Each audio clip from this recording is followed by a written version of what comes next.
So, Dr. Cortez, I'm really excited to have you on the show today because I think the topic that we're going to talk about is so relevant to organizations and it's relevant to our lives. But before we even get started, can you briefly just give us an introduction of yourself and tell us a little bit about your journey and how you got to be where you are now and what you're doing? For sure. And first, thanks for having me on, Jen. It is so Yeah. great to connect with you and be on the other side of the mic. So thank you for the opportunity. So I guess I would just start by introducing myself as an organizational psychologist, logotherapist, and a management consultant. Can And I so my, interrupt that? Can I interrupt you there? I before yeah, we even get started. So I saw that in your bio, and so I know what that is. But can you tell the listeners what is a logotherapist? yeah, I was going to get there totally. It's one of those kind Okay, of things where people are like, what did she just say? So, right. logotherapy. So logo is a Greek word that means meaning. Mhm. And of course, therapy. So logotherapy means really healing through meaning. Mhm. That's really what I'm doing is I'm helping organizations and their leaders to be able to activate meaning and and purpose in their organizations to enliven them, right? To invigorate them, to give them that gusto. That's why my company is called Gusto Now. So that's the world that I'm focused on. I care about the world of work because I believe it has one of the most profound impacts on us in life, one of the greatest ways to catalyze us toward our potential. So I focus on that domain. And so the work that I'm really doing is helping organizations to first articulate their purpose and then thread it through their organizational culture. And then also just helping develop those leaders into inspirational leaders. I believe that's what the world needs today. They are operating on more of that spiritual intelligence level, that soulful level, if you will. So that's the work that I'm doing today. So I have a podcast, as you know, called Working on Purpose, which helps me continue to catalyze my thinking and learning. I have written a few books, about four books. And I keep doing that. That's part of what I'm doing. So that's what I'm doing in the world of work. So I would first start by saying how I got there. I really, the whole crisis of meaning is one that I find really fascinating. And I actually really got a kind of a front row seat to that, strangely, when I was in my mid 20s, when I was living in Spain and Brazil and had a really, beautiful, great lifestyle. And, I wasn't working because I didn't have a visa. And I experienced the opulence of a really fantastic life. And I'm grateful for that. And I also experienced what an existential vacuum is, which is what we know about in logotherapy. You would call that an early onset midlife crisis. Mhm. It's a Mhm. lack of meaning, essentially. Right. So that was kind of what started my hunger, in this vein of meaning. And then fast forward years later, when I was in my early 30s, I did my PhD in human development. And then in the late 1990s, I found myself happily, finally, after selling many other products and services, my new product to sell was information technology staffing. And so my focus was on people. That became what I was actually riveted on. I'm like, oh my gosh, this is my jam. This is where I'm supposed to be, the world of people. And so that's what really set off my career in the human capital space was in recruiting. And I naturally, after I went through a tour of about 5 years of that while I finished my PhD, found my way into employee learning and development and then employee engagement measurement and improvement, leadership development, organizational development, organizational change, all the sort of things. And then here in the last, say, gosh, 7 years or so, I've been focused on pretty much exclusively on the niche of meaning and purpose in the world of organizational development and excellence. What I find with so many of the people that I talk with and work with who are really accomplished professionals, that we'll be having conversations and they'll confess, Dr. Cortez, is that, hey, I've reached the pinnacle of success here. I'm either a CEO or I'm a VP of I'm very successful. And yet, it, so what? Like, Mhm, I'm not mhm. that fulfilled. And Yeah. I think that's a core fundamental piece of what I wanted to talk to you about today is, okay, so what would you say about that to people? Mm.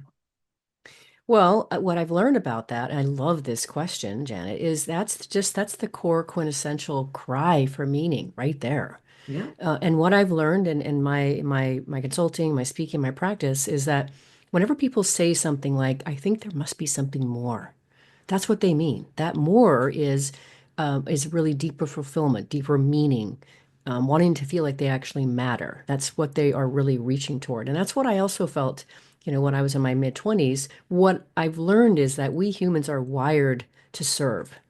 And when we aren't serving, we feel empty and vacant. And that is when we get into troubles. That's when we find ourselves having the big, the affairs and buying the sports car and running off and, to an ashram in India kind of thing, because we're trying to quell that ache for Feel that it. meaning. Yeah. Right.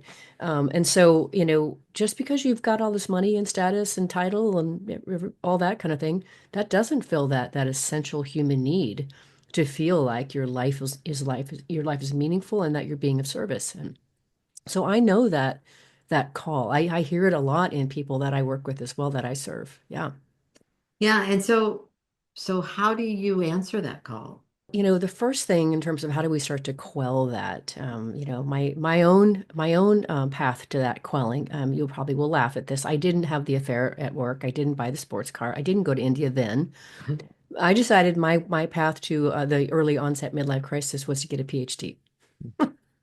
And I've known other people that have also quelled that ache for that with a PhD. But beyond that, other things that we can just start to do. I know that you know these practices too, but it's just to start to be inner directed. Start listening to, what is your heart telling you?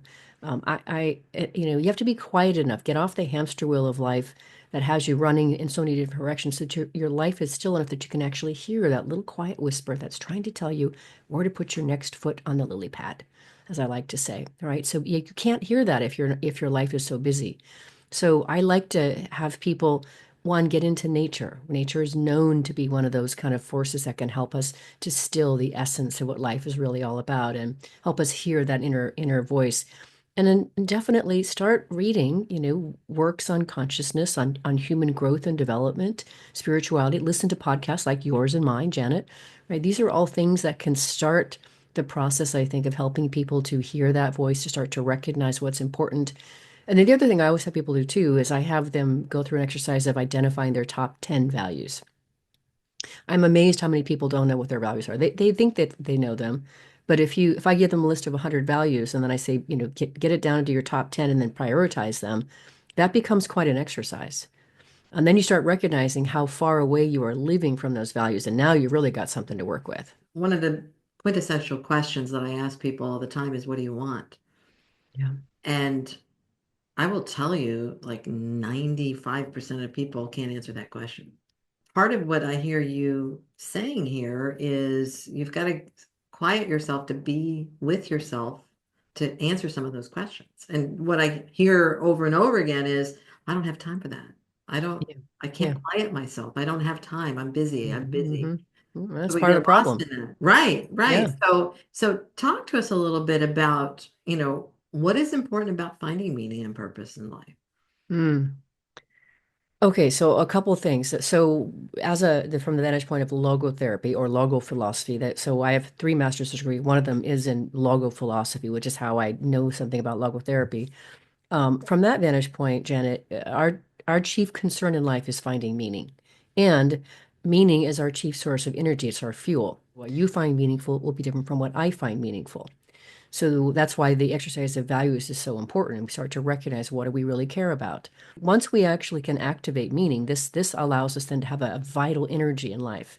And now we have something to really work with here, right? Now whatever we choose to do, now we have a whole different energy to be able to pour into that, which allows us to have much greater impact. And now we're going to very positively infect the people around us with that kind of energy. So we're going to bring up the energy and spirit anywhere we're at because of stepping into that meaning vein. I could take it one step further and really clarify the three sources if you want me to. Yeah, no. One is what we pour of ourselves into the world that we care about. What are we actually giving of ourselves? Again, that's important to us. And I call that passion. The second source of meaning is what experiences, encounters do we get ourselves into that, of course, again, matter to us and pour that energy into us. I call that inspiration. And the third source is the attitudinal stance that we take whenever life throws at us whatever it does, and we choose to respond to that because we have a choice. And I call that mindset. So to your point, when I'm out speaking to audiences, I ask audiences almost all the time, what are you passionate about? And in that moment, they realize they don't have an answer to the question sitting there right in their forehead because it's like blank. And that's when I know I'm needed, right? Because people don't know what they're passionate about. Yeah, I'm like, no, no, I know that because I ask when I first meet any of my clients, that's one of the first questions I ask is, what are you Yeah, passionate about? yeah. And there's this blank stare often Hmm. that I don't know. I And, don't and know. I, I'm not being judgmental about this No, because I no. have been a card-carrying member of The Walking Dead myself. I know what that is like. That's why I do the work that I do today, Yeah. which is to awaken people to their passion and purpose and then inspire them to make a contribution worthy of their one precious life. I just want to awaken more people that are in the stupor of today's modern living. What would you say to people who would say, well, I have meaning in my life. I have meaning through religion. And so meaning is there. So I don't need to be looking for it or finding it because through my religious beliefs or practices, that's what I find meaning in. What is your thought about that? I think that for many people that does actually exist for them as a strong source of vitalizing, necessary energy. I think for people probably 20, 30, 40, 50 years ago, it was probably even more so. And of course, as we both know, many religious institutions are decreasing in their impact, and more people are looking for other means to fill that source of wanted meaning. But I do know many people who are very fulfilled by their faith and their connection to it, and I think that's incredibly beautiful. I think the biggest thing here that I've come to in the whole journey, Janet, is I think the opportunity here is to allow yourself to be connected to that which is bigger than yourself and know that you're part of something else, whatever that means. If that comes to you through being a Catholic or being a Buddhist or being a Jewish person, great.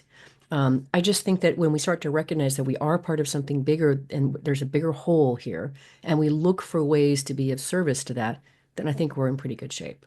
How do you translate that to organizations? People looking for meaning in organizations. And how do leaders create that sense of meaning and purpose for people Yeah. in organizations? This, Or do this, they? This is the work I get to do, Janet. This Yeah. is now you're really talking my jam, Yeah. trying to melt my heart. We So, had to set the context, right? right? Stage, It's right. totally, totally. Yeah. So, people do crave this meaning and this purpose. I mean, I can't tell you, Jenna, when I'm out speaking to audiences, people are literally sitting forth and the sheer palpable crave for this is just so crazy. So yes, people are craving meaning and purpose. And so, first it starts with them. And this is something each of us individually can catalyze and then practice a sense of agency to be able to respond. And that's part of what I teach in some of my programs. Grab your gusto, live with passion, work with purpose. And that's about activating those three sources of meaning that I was telling you about. So even when we start by giving ourselves over to those things that we're passionate about, what we find inspiring, being aware of our mindset, we can already start to catalyze those meaning engines and get the engine revving, if you will. So we can do that on our own as well. But inside organizations, there's so much that can be done. And I love getting to do this with organizations where first the work is let's detect and articulate the purpose of the organization. And that's among everyone in the organization, not something you issue as a statement. Everybody wild alive scratches to be able to articulate it together. And then we really start to weave it into the culture.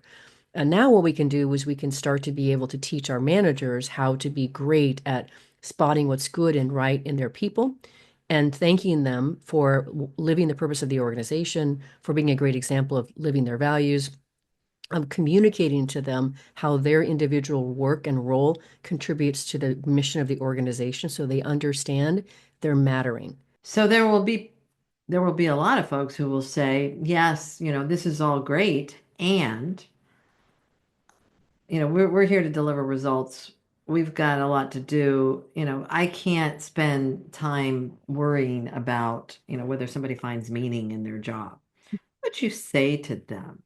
Mhm. The numbers tell them that they're wrong. That's what I would say. Yeah. And So let say me let more me about let me, that. let me give Yeah. you the numbers Yeah, because let me that's tell you, why, there's fantastic measurement in this. So Bain and Consulting almost 10 years ago put out a study where they worked with, I forget, like 300 companies or et cetera to come at these results.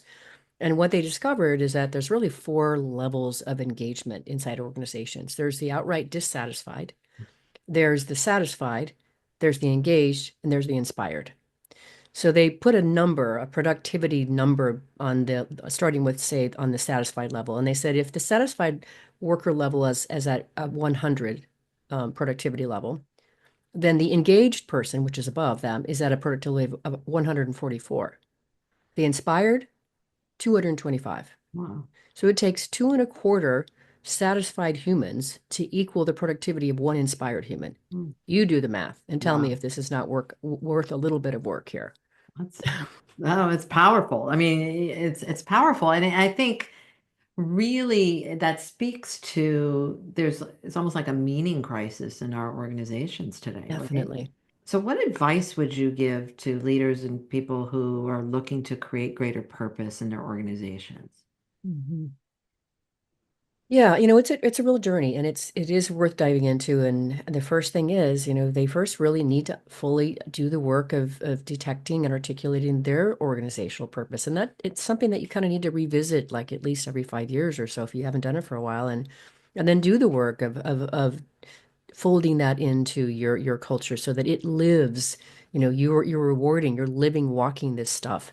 I believe very strongly in having a stakeholder orientation in organizations where all of your stakeholders, your employees, your suppliers, people in the community, your investors all know what your purpose is. They're all dialed into that. So That can really I strengthens the pause you efforts. there for a minute? So when you say that, right? So people will say, well, we have a mission statement. Is Yeah. that what you mean? Well, yes, sort of no. So I define the terms like this. So, a purpose statement is why do you exist and why should anybody care? The mission statement really speaks to how you're being of service to the world in a way that is, somehow improving it. And that really somehow speaks to what are your products and services that are you're providing in service to that purpose. And then, of course, your vision is what does the world look like when you have fully delivered that purpose, which it's in its new forward idealized state. And of course, your values are how are you actually living, and flavoring, the way that you do this work. That's how I distinguish those terms. Yeah, and I think that's an important distinction, right? Because there you can ask people what their purpose is or what their mission is, and you get totally different answers based on, okay, here's a plaque that we have that has this long, Oh, long yeah. thing about what our mission is, and nobody can really articulate it or understand it. Well, yeah. And if you ask somebody, what's the mission of your organization? What's the purpose of your organization? If they say, just a sec, I know there's something on the Yeah, wall. exactly. That's not it. It Yeah, should just come right off their that's tongue it. because they live it. That's how it should work. So we take it a step further, Janet. So after we've articulated the purpose, mission, vision, values, everybody's bought into this. You didn't just issue it down. You're now threading it through your culture. The best thing to do, the better companies are doing this. In fact, Bimbo does this out of South America. I think they have 130,000 employees, and they have all of their new employees actually work on discovering and articulating their own individual purpose. Now they can then see how that individual purpose then can be threaded through or aligned with the organization. Now you've expanded the human and made it even bigger. So the better organizations are taking it another step further, where they then help their individual employees discover their purpose. So from there, that now you really are cooking with gas when you do that. You really turned people on. And what I would also say, from an individual level, when we're talking to leaders about this stuff as individual humans, one thing that I really like to have them do is I have them write their eulogy. Mm, The good story of their yeah, life, not the obituary that says when did you show up on the planet and when did you leave and who did you leave behind, but what's the good story of your life? yeah. And so and I did this some years ago, it was a tremendous catalyzing force for me. So when you actually write that full story of what your whole life looked like, and fast forward, who did you become? How did you matter? Who did you impact? A lot of this real small stuff that you're spending all your time on today goes away. It Mhm. becomes pretty easy to prioritize where do I really want to sail this ship? Yeah, I mean it goes back to your commentary of the poem about your one precious life, right? And what do you have to do in it? But the other piece that I'm sure it's pretty bittersweet for people too, as you sit there and you as you write that. So that's a powerful exercise. Thanks for sharing that. What parting words of wisdom would you leave with the people listening today that you'd want them to hear from you? Listen to the sweet sound of your own voice and set aside the sounds of society, what well-intended friends, teachers, family members, loved ones are telling you what to do. You know the answer to who you really are and what you are here to do. You can get input from people about what they naturally see as your gifts, But the one person who really knows this is you. You're the only one who can answer it. Listen to that voice. Wow. Thank you.